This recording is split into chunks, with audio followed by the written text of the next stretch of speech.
Good morning, AirPods Pro development team. I would love to see your long-term plans for AirPod upgrades. Oh yeah, we got a big list of things, but obviously you don't want to drop all of the cool stuff in one upgrade. That way you have room for improvement in the future. Make sense, Tim? Absolutely. So we need to have one major change with each generation of upgrades. Maybe one every 3 years or so. Alrighty then, sounds good. I was thinking on the second generation we could have better battery life. Oh yes, of course, AirPods Pro first gen had pretty crappy battery. That's great. Then on the third generation, we could add an H2 chip with much better sound quality. Smart, good idea. Get the audio files on board with it. I like that, yes. Then I think you'll love this one. On the fourth generation, we add Find My compatibility where it kind of acts like an AirTag and it has a speaker on the outside. Ooh, people won't even need to buy AirTags anymore. They can just buy AirPods Pro. That's genius.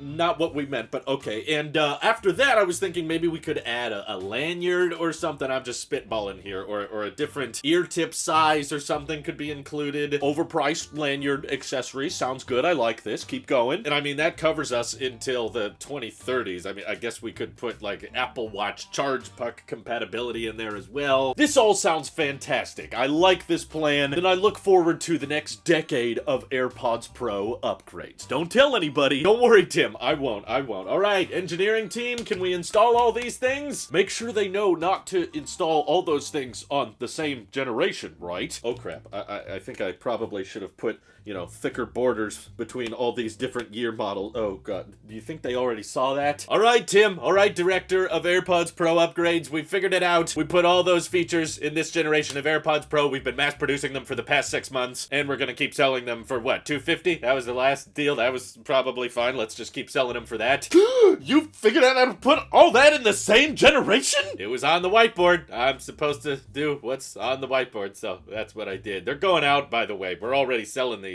Oh my freaking god, what are we supposed to do now? Tim, we mustn't panic, okay? We could always pull the USB-C card. We wanted to go portless by 2030. Oh my god, you guys are idiots. I'm gonna be fired now, and it's because you're too dang good at your job. I didn't hear a word you just said. This noise cancellation is so good. Wow. All right, let's begin. So yeah, pretty much goes without saying, AirPods Pro 2 are the best kind of Apple upgrade, which is why I'm very happy to be talking about them today, because it's not every day that we get an Apple product where, hey, there's no price hikes for one, still starting at $249. There's improved battery life, there's improved sound quality, there's an improved case with an external speaker, the U1 chip, which allows for that Find My spatial tracking, the sound quality is better, the noise cancellation and transparency mode are insanely good. One of those changes that you didn't think could get much better after using the first gen AirPod Pros for so long, and then jumping to these, it's like, oh my god, I didn't realize it was even possible to sound this good. Even some people saying these sound better than AirPods Max in terms of noise cancellation and transparency mode, which is a very high bar to top, especially when those are still costing $550. These are still sitting at the graceful $250, in the improved charging connectivity, and honestly, the fact that they added volume controls to the Force stem was not something a lot of people were anticipating, but I'm very grateful it's there. And honestly, I'm so incredibly grateful that they didn't mess with the AirPods Pro design. The stem look with the Force sensor right there is honestly, I think, perfect for this type of headphone. I've tried other headphones that don't have a stem and you kind of have to push inward on them to get them in your ear. It's not as easy to change volume controls, and it just feels more intrusive, honestly, to not have that stem. So the fact that Apple didn't want to abandon it with the second generation Pros, I'm so happy about. So frankly, it's kind of hard to say anything negative about these things, but I'm still gonna try just to lean on the side of being objective and a little bit fair. And yes, I have had quite a few hours of usage with these things over the past couple weeks, but having volume control on the Force stem is nice. It's a welcome addition, but the Force stem is probably the worst way to change your volume if you already are quickly able to access the volume buttons on your iPhone, or if you already have an Apple Watch. Especially a lot of people do with AirPods. They tend to have other Apple wearables in their ecosystem. In my opinion,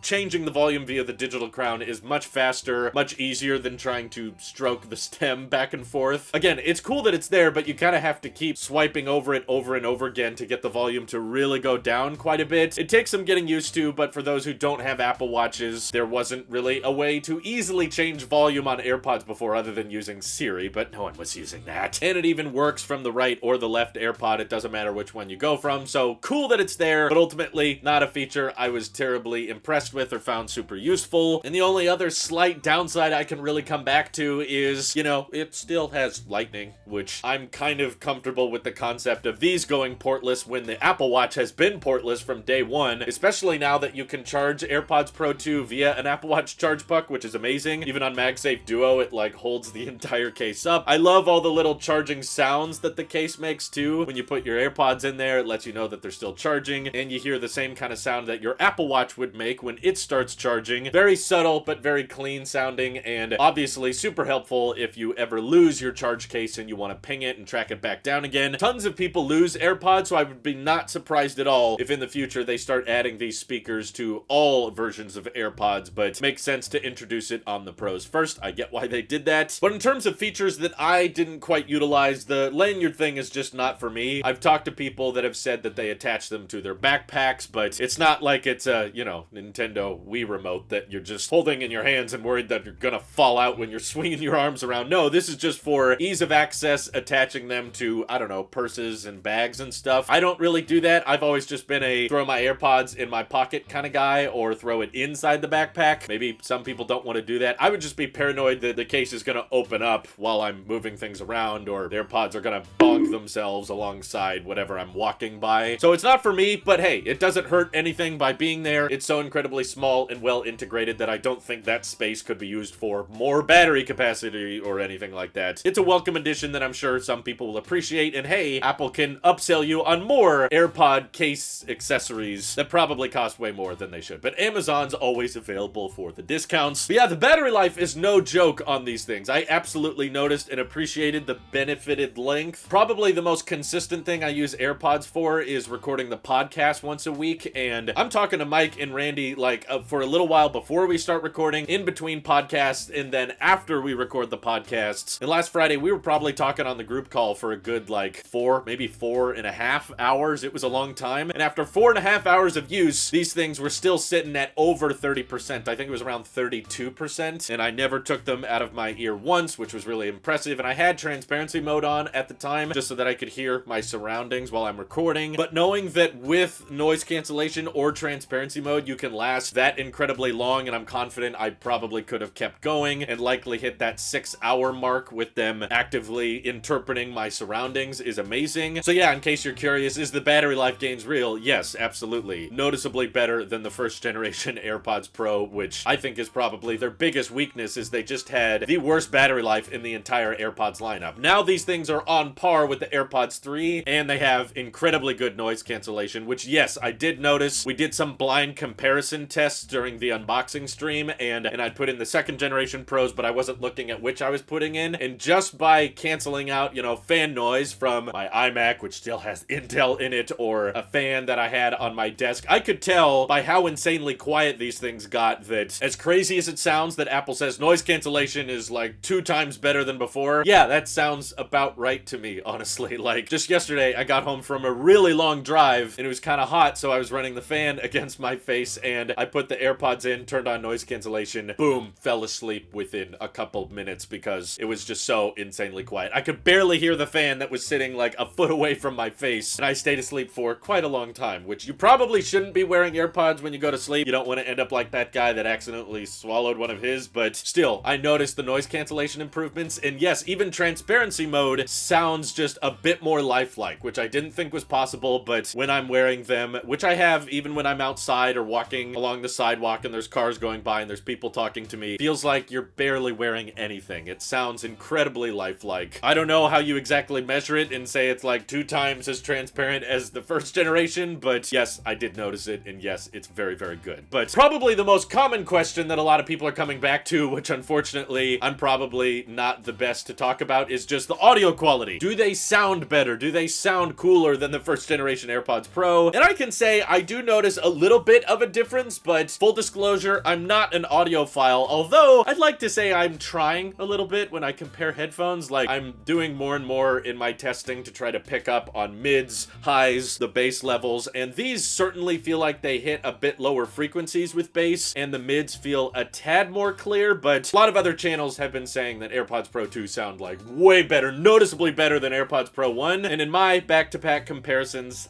I can't say it's like a huge difference to me. It's there, and especially when I'm going back to back, I can pick up little improvements on AirPods Pro 2. So I'm not saying that it's a toss-up by any means, but if you're not an audiophile, I don't think you'll really notice those differences, but I could be wrong because I've seen lots of people that have already said in the comments and stuff, they noticed instant improvements when they went to AirPods Pro 2, and it could very well be because I'm not using Apple Music anymore. I'm on Spotify, and they probably aren't supporting the higher bit rates or higher fidelity audio that a lot of people are listening to, so sorry, I'm not willing to subscribe to Apple Music just so I can justify spending another $250 on headphones, but the truth is, because of my lifestyle and how my workflow is behaving and how my personal life is right now, there's not a bunch of times in the day where I'm just listening to music with headphones on off of my phone, you know? Like, I mostly listen to music in my car, in which case I'm using the car speakers, not my headphones, and pretty much during my downtime, I will watch YouTube videos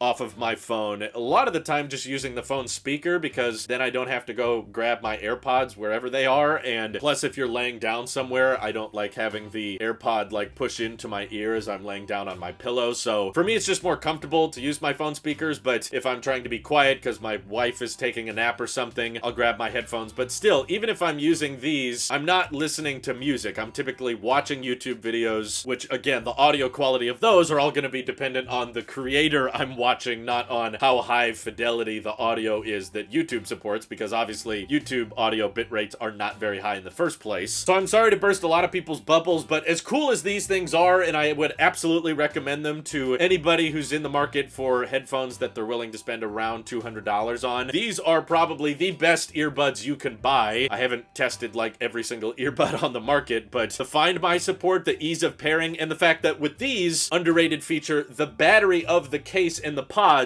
stays in the battery widget on iOS, and I've been told that's because of the U1 chip. I'm not exactly sure why the U1 chip enables this, but you don't have to like plug the AirPods case in or open it in order for the case battery percentage to show up on the battery widgets. That's a great feature that I'm sure a lot of people will appreciate, but my main issue with them is just I don't think I would use them all that frequently. You know, the biggest use case I have for AirPods in my week is talking with the guys on the podcast, and then I'm listening to compressed Discord audio anyway, so the improved audio quality is not going to be super noticeable for that, and the number of times that I'm talking with the guys on Discord for more than 4.5 hours is pretty rare. So the first generation AirPods Pro I have, while they're objectively worse in every single way, they still get the job done for the basics for me, and if I was using AirPods a lot more regularly, if I was using these things daily, I could justify keeping them, and I would appreciate the added battery life, because more battery life when you're talking about batteries that are this small means that they're going to last a lot longer, because as they degrade, that battery life is going to get worse and worse, whereas my first generation Pros just got replaced because they had the rattle issue that Apple serviced for, which means that they're basically like fresh new cells, but I'm not even using AirPods on a daily basis. It's almost like a 2 to 3 times a week type situation for me, so dropping another $250 just so on those couple times a week I can have slightly longer battery life, yeah, kind of hard to justify for me, as cool as they are. I love that they can charge via MagSafe Duo, but again, because I'm not a heavy AirPods user, I typically charge my AirPods Pro 1 like once a week or once every 2 weeks, in which case just dropping them on the regular MagSafe section of MagSafe Duo is fine. And the volume control is cool, but again, the Apple Watch Digital Crown is still the far superior, far easier way to change volume, and I appreciate the Find My support. I like that they added the external speaker, but I have never once in my entire life of owning AirPods AirPods ever since December of 2016 when they first came out. I've never lost them. I've never like misplaced a case. I've never been like, oh crap, where did they go? So not a common use case for me. So I'm comfortable just holding out a little bit longer until Apple either goes portless with AirPods Pro and my first generation Pros like can't get me through an entire podcast recording session. But right now they easily can. And I'm sure the sound quality on these is much better. I'm sure the noise cancellation and transparency mode is better, but just not $250 better for me. Plus, I think a lot of you are also wondering, like, you already have first generation AirPods Pros. Should you spend another $250 for these upgrades? Like, it depends on your financial situation, but I honestly think that if you're looking at these and you're tempted by them, there's probably a lot to save just by waiting a few more months because Amazon always has AirPods at way lower prices. You probably just wait 2 or 3 more months with your first generation Pros and you'll be able to get these for under $200. Like right now, for Amazon Prime members, they're already offering AirPods Pro 2 for like $223 or something like that, but we saw, just like with AirPods Pro 1, that you could get them for $180 like 6 months after they launched through Amazon. So if you're not in a rush, but you want the AirPods Pro 2 changes, you just don't want to pay the full $250, there's probably a lot of advantages to waiting and you'll get a good price on them later. But if you're just not a heavy AirPods user like I am and you're just kind of like occasionally using them throughout the week, no, I don't think necessarily the AirPods Pro 2 are a must buy. Like everyone who has AirPods Pro 1, throw them in the garbage right now. They're useless. Burn them. Yeah, like if you're in the market, I would say if you don't have AirPods Pro at all and you're looking for noise canceling headphones, are the AirPods Pro 2 worth spending the extra, I don't know, $60 or $90 difference that maybe you could find AirPods Pro 1 on sale? Should you spend extra for AirPods Pro 2? I would say yeah, because ultimately that added battery life is going to end up lasting you a lot longer, whereas the weak battery life of AirPods Pro 1 isn't going to age as well. So I would say if you don't have AirPods Pro, just go straight for the 2. I don't think you need to consider the Pro 1s anymore. But where my recommendation slightly changes is like if you already have AirPods Pro 1, and I'm seeing a pretty growing number of people that are like, yeah, I just got mine replaced for free through Apple, so the cells are all back to 100% health again. Probably hold out a little bit longer on those, especially with the EU mandate. There's likely to be a